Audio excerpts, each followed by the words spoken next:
Hey, welcome everyone to Stepping Inside the Squared Circle. I'm your host, the coach Chris Ortiz, also host of the Be Simone podcast, a Mr. Ricks production. And on this segment, we are going to talk to the young talent here at Booker T's Reality of Wrestling. We're going to pick their brains. We're going to learn about the genesis of their wrestling dreams. We're going to talk about all the different things that the reality of wrestling can offer a young up-and-coming or aspiring professional wrestler.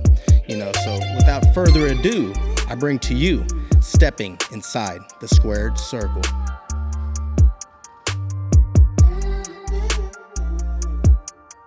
And joining us today on Stepping Inside the Squared Circle, we have Jay Knight. How are you doing today, Jay? Doing good, man. How are you? Hey, I want to thank you for being on the maiden voyage of this new Reality of Wrestling podcast, show, whatnot, man. So thank you for having me. Thank you, man. There'll never be a first, another first. Yes, sir. All right, man. Well, hey, let's get into you, the person. Okay. Where did your love for professional wrestling, where did it start? What's that memory? Being a fan of wrestling in general has always been a generational thing for my family, from like my great-grandpa and just downwards. And I remember my brother and our cousin Kel, we were watching WrestleMania. I forgot which one it was. But watching Jeff Hardy and all the pyro and all the high flying, I was just, oh, this man's cool. I got to get into this. And all the action figures, going against the advice of don't trying this at home and having these matches with each other. And it just kind of went from there. And then I had a few doubts like, oh, maybe this isn't for me. You try other things as one does. But it's always just been that little itch in the back of my brain that's stuck with me. How did your parents take it when you said, hey, Mom, Dad, I may want to try this professional wrestling thing out a bit? My dad, he was pretty supportive about it. My mom, she was like, oh, here come the hospital bills, which luckily I haven't had too many. So. Yeah. So tell me this. What is it that drew you to Reality of Wrestling? Because, obviously we're here, we're filming, you're a student at Reality of Wrestling. What drew you to this, we'll call it like the Harvard of the South when it comes to wrestling schools? The prestige, really. I remember back during COVID when I originally tried to start coming here, couldn't get a hold of anybody, but I remember the drive-through shows they used to have. And it was Gino versus Clay Roberts in a 2 out of 3 falls match. And I stand in front row cheering, hoping Clay would win. Had no idea what was going on or the story or anything, but the match was just, it drew me in. And at the end of the match, Gino gets out of the ring interacting with the fans. And as he's unwrapping his tape, I remember, Gino, when are you going to get a title opportunity? And he just throws the perfect dot of wrist tape right at my forehead. And I was just, oh, man. I don't like this guy, but I got to come here now. I need the match. All right. So you kind of see it like as the gauntlet was laid down and I'm destined to wrestle Gino, who is a Reality of Wrestling, legend and is doing wonderful things out there on the indies right now. What is it that you really enjoy about this school? Like what separates, this school from what you thought wrestling school would have looked like? Really the family around it, because obviously it is a competition, even though we're entertaining, we're sports entertainment, but it's still a competitive aspect to it of, you got your spot, now you got to fight to keep it. But, it's not a lot of egos backstage, because you'll hear, oh, this guy has an ego, or don't talk to that guy, they're the bad egg. And it's just, I haven't really had that many experiences of bad people here. It's just a lot of camaraderie, a lot of guys, met people that have led to different opportunities around the state. What is it that creates this family-like bond? Because you're correct. Everyone is in competition, right, for that main event spot or who's going to wrestle that next NXT talent whenever they get here. Okay. But at the same time, you mentioned that there's like a kindred spirit. There's a brotherly feel over here. What makes that, happen? Just being open. Everybody comes in with their shells and, just kind of standoffish, but just reach out your hand, try and, be a friendly face, someone that can be comfortable around you. All the back and forth banter, the cheering people when we do our drills, and it's quiet in the room. You get a cheer going, get the energy going. It's a great feeling whenever you have like 12 guys cheering you on while you're running the ropes. Yeah.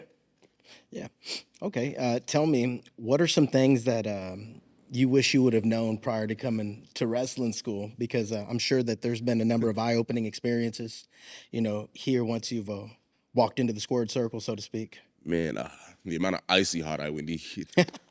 The ropes, always thought, everybody's, oh, they're just super bouncy. It's like a trampoline.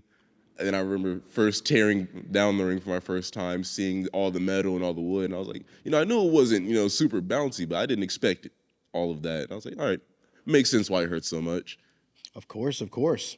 As far as the trainers go, y'all get to learn from, some experienced veterans that are going out and doing great things on the indies right now.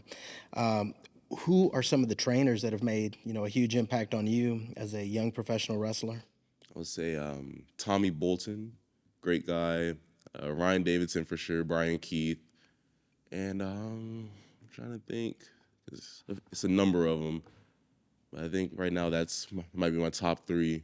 Well, talk to me. What did Tommy instill in you, that still carries, true today? A lot of just take a risk, a smart risk at that. But if you feel like you can do something, or if you have something cool in mind that you can do, you can stand out with, do it. How about BK? What is BK, impressed upon you? Just the work ethic. He knows he's not the most in shape guy, but he's a great worker. And it's just like, you don't have to be BK. You can be in shape and a great worker. Just keep your mind open, keep your ears open, and listen to what's going on around you. Yeah, there's something really cool about watching people that look very human go out there and, capture their dreams and, fight for the thing that they want most. And he's proof positive that, a iron work ethic, right, can get you really far. What are some things about reality of wrestling that, as far as like the educational standpoint goes, what do they offer that people outside who are potential, students, what do they offer? That's the TV experience. A lot of schools, with all respect to them, they don't really teach you the TV aspect of it, the working the cameras, working the fans, making sure you get your pictures, your 8x10s. They don't really teach you all of those aspects. They focus the in-ring, and you don't get a lot of character development with them. It's a lot of just, you're on your own for the character maybe. You have the promo classes here, fully focused on character development, opening up, being comfortable speaking on mics. It's just, you get different aspects of it. Sounds pretty all-encompassing, right? You're not just here, chiseling away at the physical. You're not just in here, honing your craft in the ring, but it sounds like you're also in the back, developing, the character or the gimmick that you're eventually going to grow into. What are some dream matches with some people on the roster that you'd like to check off your list? Because y'all have a very decorated roster that's going worldwide and doing wonderful things. Who are some people that you eventually want to hop in the ring with? Singles wise, obviously the Gino match I mentioned beforehand, but my partner Dante Marchese, I feel like we could have some fun. BK, Ryan, and I want to wrestle Diego De La Cruz. I feel like he's a real unsung hero of wrestling. Go into detail on that. He's just such a great worker, safe. He listens. He's a great guy to be around just outside of the ring in general.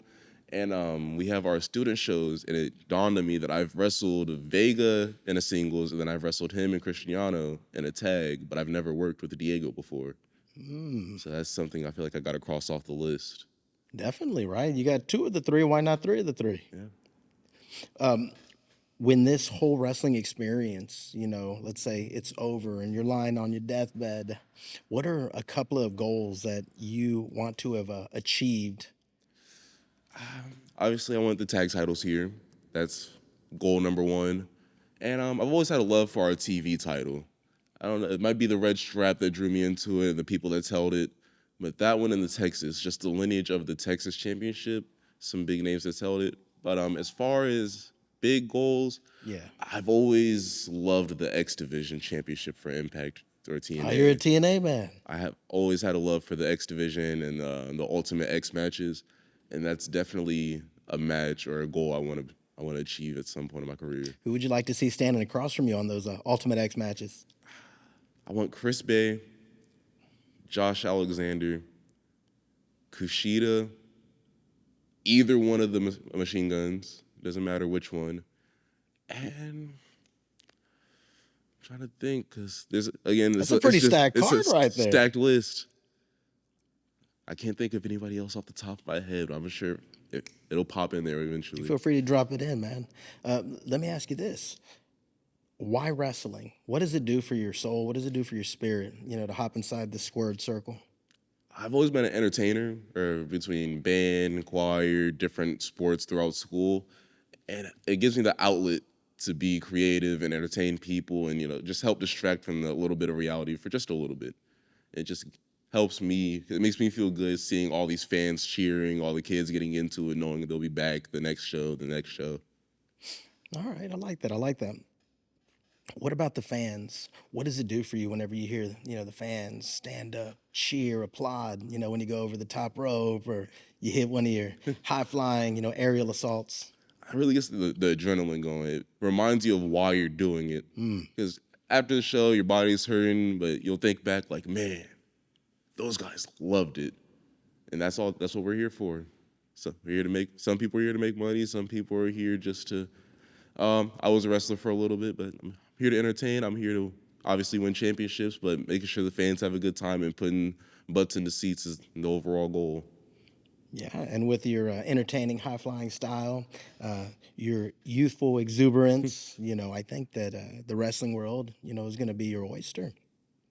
Now, before we get out of here, I'd like for you to talk to the people, out there and sell them on why do they need to come to Reality of Wrestling to help, further their wrestling dreams.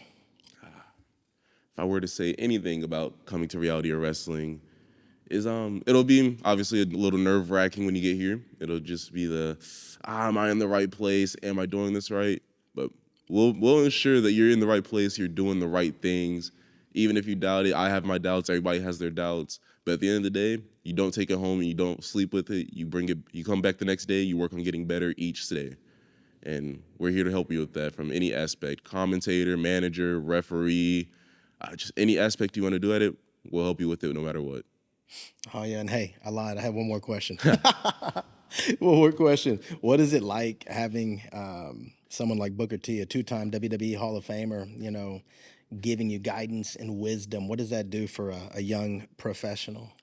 Definitely puts a little pressure on your shoulders because, he's seen everything. He's seen it all, different gimmicks, different characters, different personalities. So it definitely puts a little bit of a shoulder to stand out among the crowd and have that, I kind of like this kid. So it's a little bit of a pressure to just make it here. Has he thrown you any, words of advice in particular, or has he said anything to you that's really stuck? Look cool when you're doing things. Right. Even if it's just the smallest pose after a drop kick or something, just find a way to look cool. Get your pictures, make your money. Yeah. Well, the best coaches in the world find a way to take something that's extremely complicated and then simplify it to where it's digestible for their athletes, Yes. So that's exactly what I just heard you say. I want to wish you the best of luck. Thank you for being on the maiden voyage of stepping inside the squared circle. Wish you the best, man. You got a good look. You're a nice kid. You're athletic. You got charisma. I didn't know you sang bass too in the choir. Yes, but, good luck, man. And thank you. Thank you very much. Pleasure being here.